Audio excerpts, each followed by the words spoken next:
Boys, the update continues. We're talking with the current Tomah Ambulance Director, Randy Dunford. Randy, you've been on the job, what, a little more than a month now? A little over a month, about Okay. 5 weeks. All right, before you come to Tomah, 13 years police chief in Pulaski.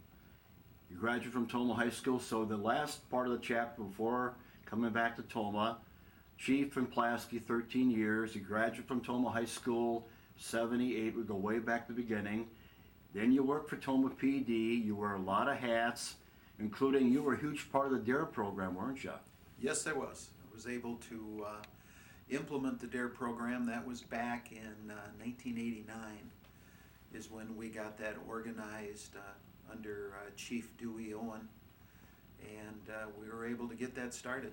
So very proud of the DARE program for sure.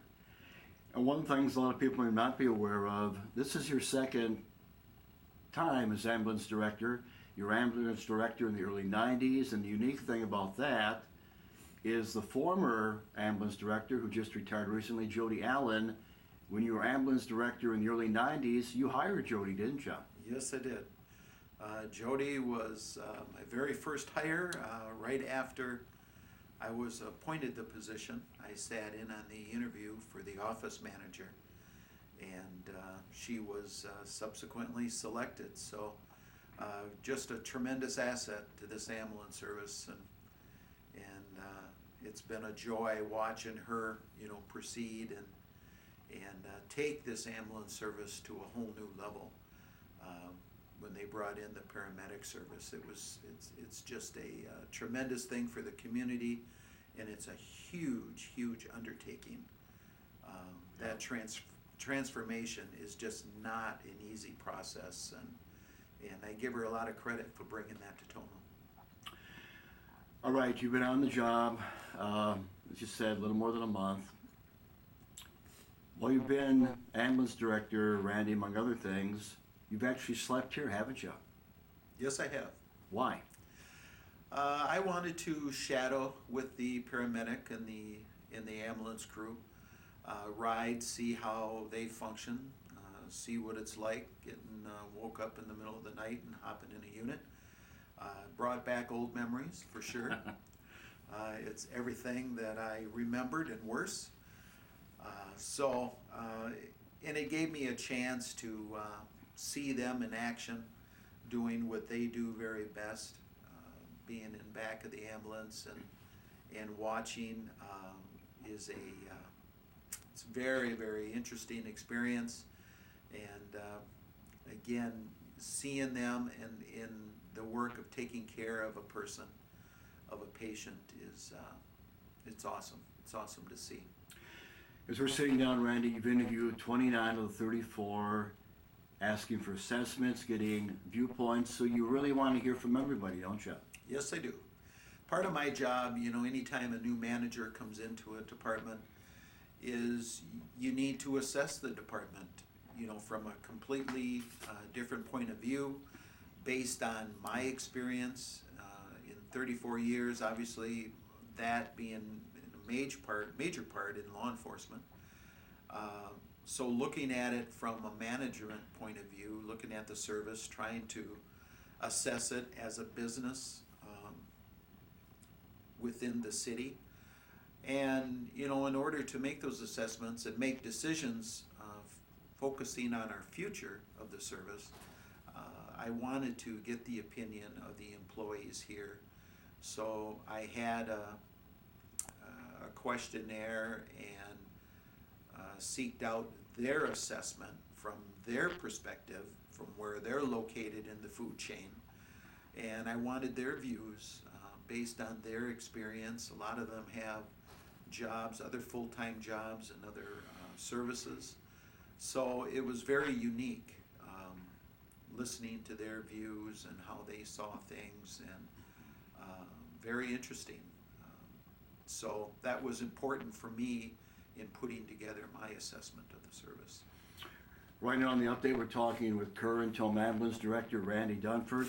Randy, you gave the council, as you mentioned, Monday night, a very thick packet. I was able to take a chance. I went through it. I looked at it. The building you and I are sitting in has been here since 1997. Right. Among other things, you tell the council it's time for change.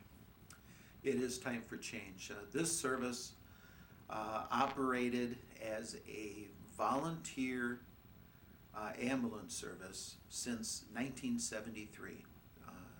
The very first ambulance director, Bill Fox, organized this department, built the foundation, that it stands on today, brought in 4 ambulance units to meet the demands of service for the community and in the servicing area. And that servicing area, until this past January, hasn't grown. It's been 504 square miles for all of those years. However, just recently we took on the rest of the town of Oakdale, going all the way to the Juneau County line. So it's actually increased since January. But this service has been the same. When the paramedic level of service was brought in here, that brought a new professional level to this ambulance service. And because we hire people in the paramedic field, we have employees that live in La Crosse, live in Wisconsin Rapids and Arpin, over in Juneau County. So they come in from all over. So we have to have the ability to house them.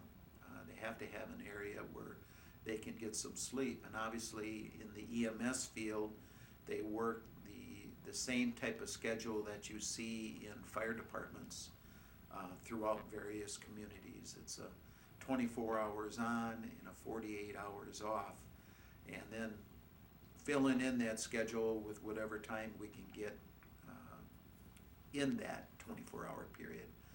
So we've evolved from a volunteer service where a pager goes off, somebody comes from home, maybe throws on an ambulance smock over their clothes, whatever they're wearing, and responds to an ambulance call. That has changed. We are now more of an in-house response, which means we're located right here, we're ready to respond. The pager goes off, and our tires on the ambulance are actually turning within 2 minutes of that ambulance call. What that means to the patient who is lying there waiting for help is that help is going to get there much sooner, and that's a great thing. The volunteer service has worked very well for this community for many, many years, but we've grown since the inception of the ambulance service. So we have to evolve, and we're now with the paramedic level and the amount of training that goes into a paramedic, we're more professionalized, and this department needs more structure so we can continue to improve upon the service that we give our community. Okay, as far as the building we're in right now, Randy, it's inadequate though. That's what you tell the council, right? So I'm sensing you'd like to, you talk about the sleeping issues, that type of thing. So down the road, you'd like to see a brand new building, correct? Correct. We've outgrown this building. Right. It's served us very well, but now with us being more in-house, we have to have the ability to sleep and house employees, up to 9-10 employees in a 24-hour period. This building, just can't function that way right now. We've simply outgrown it. The training room, the sleeping quarters, the living quarters, all of that needs improvement and needs update. So before we can hire more employees to meet the demands of service that we currently have, dealing with ambulance, 911 calls, and requests for transfers, we have to hire more people. But before we hire more people, we have to improve the living quarters of the department. Okay, give me time frame. Tomah area ambulance is self-funded, so how do you make this work? Well, the city obviously has to make an investment in the service. And with the ambulance service, obviously, we're able to bill patients for our services. That income will be there and is there. We're currently, because of our lack of staffing, we're not able to meet the demands of all the transfers that are requested through our two hospitals. Tomah Memorial, which is a very progressive and growing hospital, and our Veterans Hospital. And it bothers me that we have to turn down those kind of requests, because those are family members of our community members, people that we hold near and dear to our heart. And with the VA hospital, we're talking about our veterans, people that have served our country. And we should be taking better care of them and meeting their needs as well. They're right here in our backyard, and there's no reason why we shouldn't be meeting the needs of that facility as well. So turning down these kind of requests and requiring other ambulance agencies to drive 20, 30 miles, to meet that need is unacceptable, and we need to improve that. Okay, let's take it a step further. In March, you had 39 denied transfers, and you also touched up with the city council on Monday night. That also is not, in other words, 39 denied transfers in March alone. That also comes at a huge money cost, doesn't it? Yes, it does. That's estimated at the bare minimum to be approximately $45,000 in lost revenue that would be coming in to this service.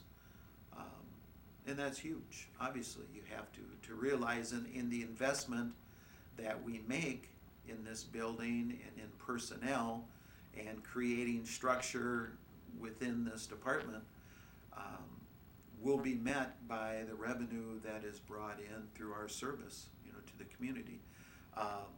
Our calls for service have continued to increase over the years, and we don't see an end to that.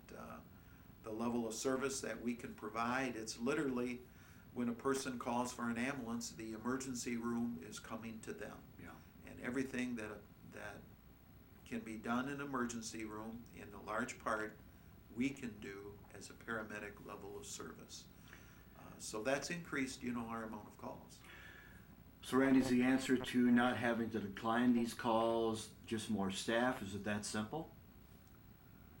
Well, sure it is. Staffing is huge. Yeah.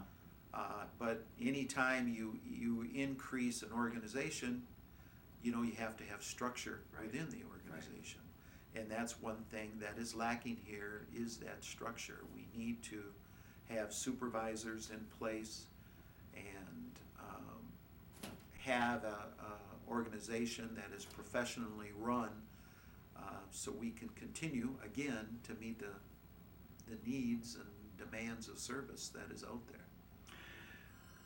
For March alone, you had 199 calls in March 2017. 41 of those, Randy, were declined on the way or canceled on the way. Give me an idea what type of call could be canceled en route. Well, a classic, I can give you a very specific examples. We had a call of a driver that was collapsed over his steering wheel of a truck, a semi tractor trailer on the interstate.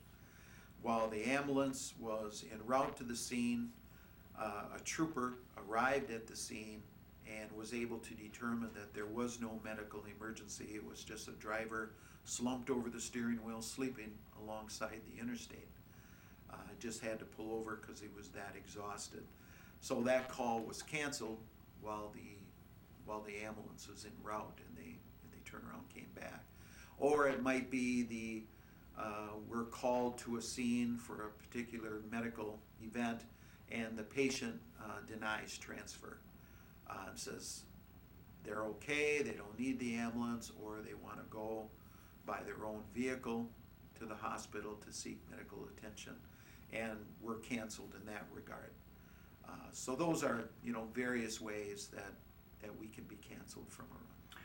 When you were at the council meeting on Monday night, committee of the whole, on Monday night, one of the council members asked you about numbers, money-wise, dealing with Medicare, and you went on to say that there's not a lot of help from Medicare. Or did I misunderstand you?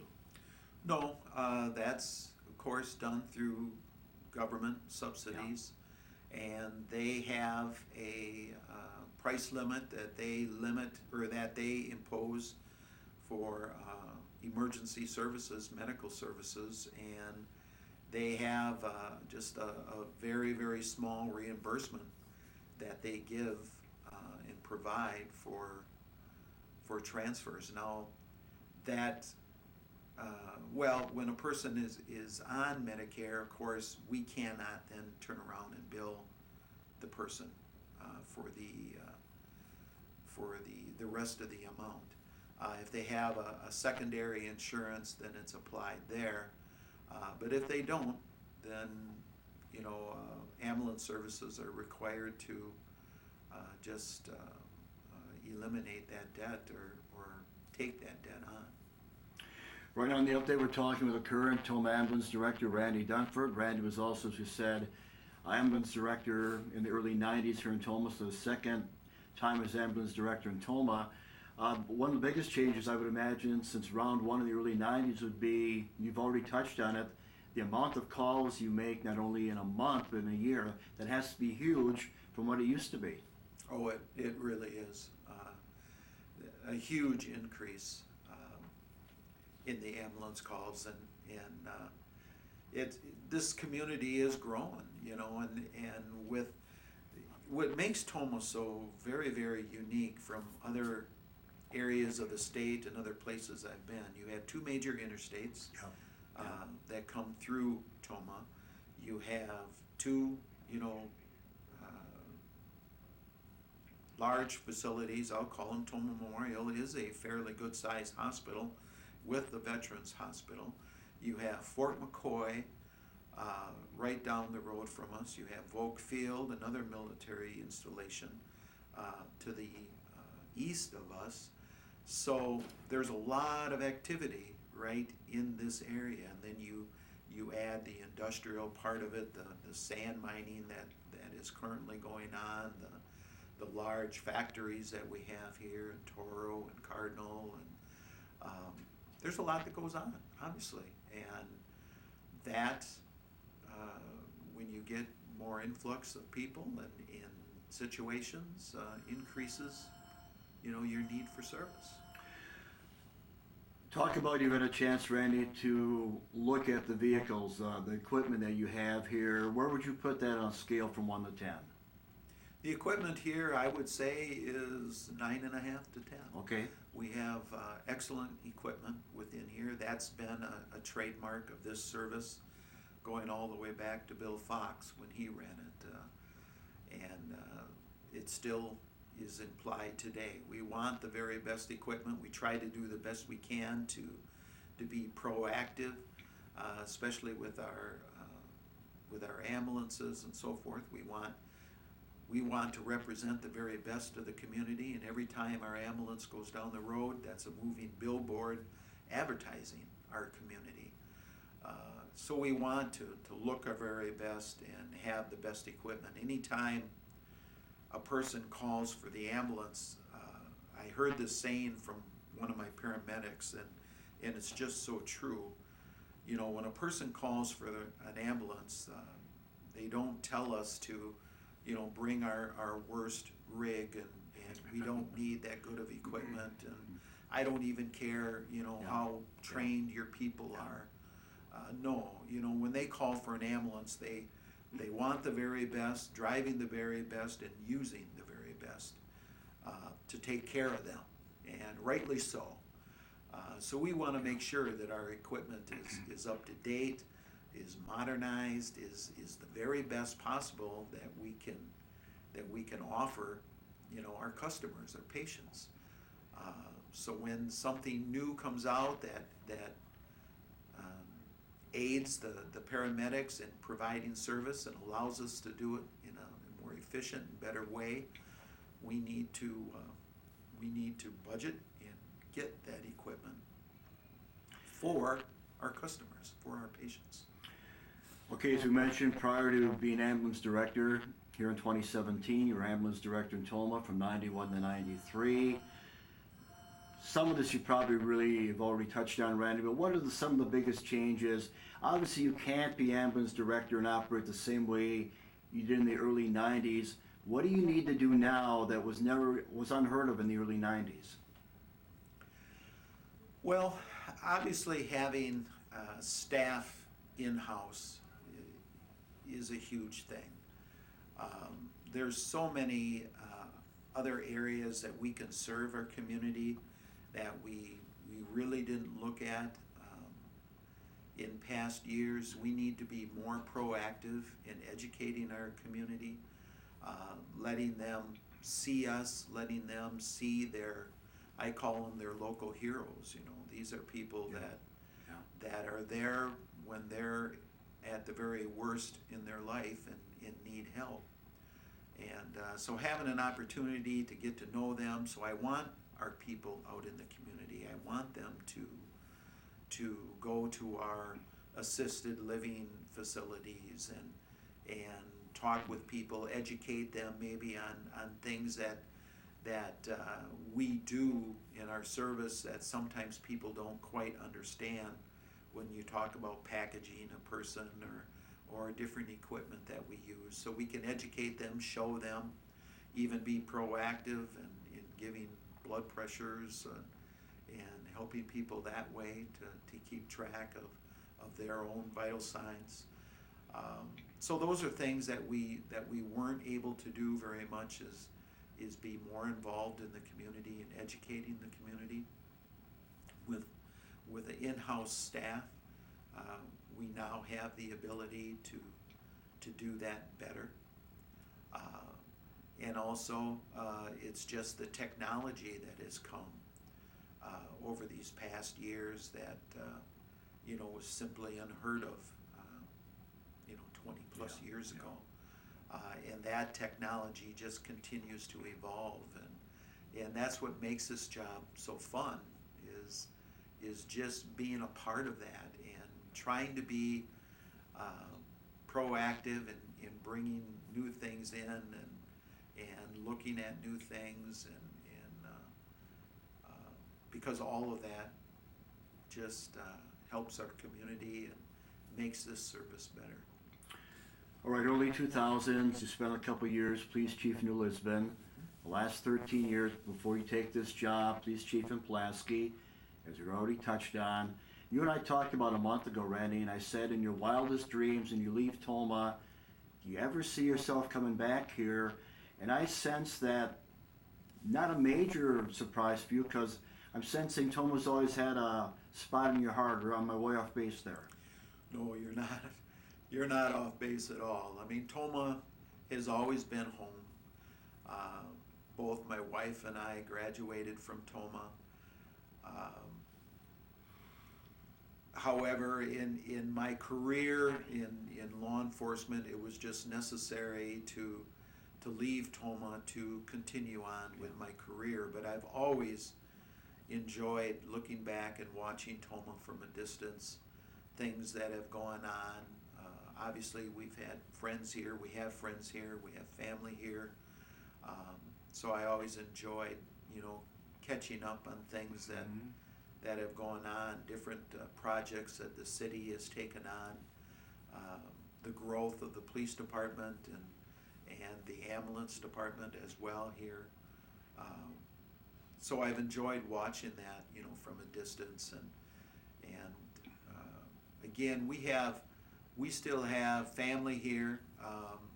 So it's always been a thought that we've talked about as far as relocating back here. However, I just didn't think it was going to be possible with the expense of moving, relocating. That was just kind of the furthest thing from our mind, was actually being able to move back.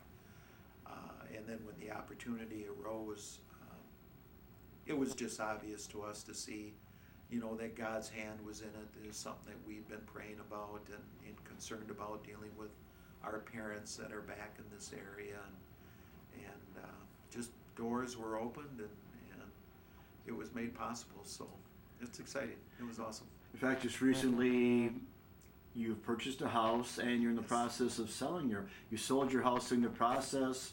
You have a house in Tomah now and you're in the process of moving in the very near future, right? Yes, we are. May 1st, as a Okay. matter of fact. So if anyone is available to help, that would be wonderful. No, just kidding. But we'll be moving. May 1st, we close. And we're going to be located on the west side of Tomah, over there in that subdivision by the soccer fields. So we're excited. We're excited to get plugged in and be a part of the community again. Well, about 2 years ago, a little more than 2 years ago, prior to you being ambulance director, Randy, I hadn't planned on it, but I took an ambulance ride to La Crosse, and until you take an ambulance ride, you really don't know firsthand how well you are treated on your way there. And I was so impressed with the ambulance department. I told that to Jody Allen. And I hope that for people that have never had to take an ambulance ride, and you don't wish that on anybody, that they someday understand how fortunate we are to have you guys. And like I said, I've been there, so I know, but I hope the ambulance directors, ambulance department as a whole is not taken for granted. Do you think they are? Well, sometimes maybe that happens. I think with any emergency services department, whether it's police, fire, or the ambulance, there is a complacency that takes place, or people get the impression that all they do is sit down at the station and wait for that ambulance call to come in, and we're just paying them to watch TV. Nothing could be further from the truth. When they're down here, they're working very hard. There's different tasks and assignments for them to do in this building. They're working on other projects, doing research on maybe various pieces of equipment, seeking grant information. There's a lot of work that does go on here, as well as working on public relations projects, things that we can do in the community. So yes, they're here for 24 hours. We need to make sure that they get rest, because when that pager goes off, you want an individual that is sharp, that is able to think, that is able to make decisions in the back of that ambulance, because your life depends on it. Yeah, absolutely. And we want them to be rested. So that is a part of their day. There's no doubt about that. But it's not like sleeping at home. They are, for the most part, they sleep in their clothes. They lay down to rest. And when the pager goes off, they're up and rolling. That's just the nature of the business that we're in. So they're able to get rest, but it's not the same quality of sleep that you get at home, sleeping in your own bed. So that part of it, yeah, sure, we're taken for granted. But when the public is able to see and experience what we do, whether it's police, fire, or ambulance, they really realize the importance of the department and the level of training, and why we invest so much in training, why we invest so much in the structure of the organization. Because if there is no structure, the department's going to crumble, and you're going to see its failures. It's going to be so exposed. So that's important to have that in any organization, and you want the very best. And I'm proud to sit here and tell the community that they can be very, very proud of their ambulance service and the people that respond to them. We have an excellent crew, and our goal is only to make that better, and seek that excellence in our particular field of service. One final question for the current Tomah Ambulance Director, Randy Dunford. Randy, when Jody retired, we knew 7 or 8 people had thrown their hat in the ring. When your name was announced as Ambulance Director, it surprised a lot of people, because everybody knows your name. We mentioned Tomah Police, DARE program, Ambulance Director in the early 90s. You think a lot of people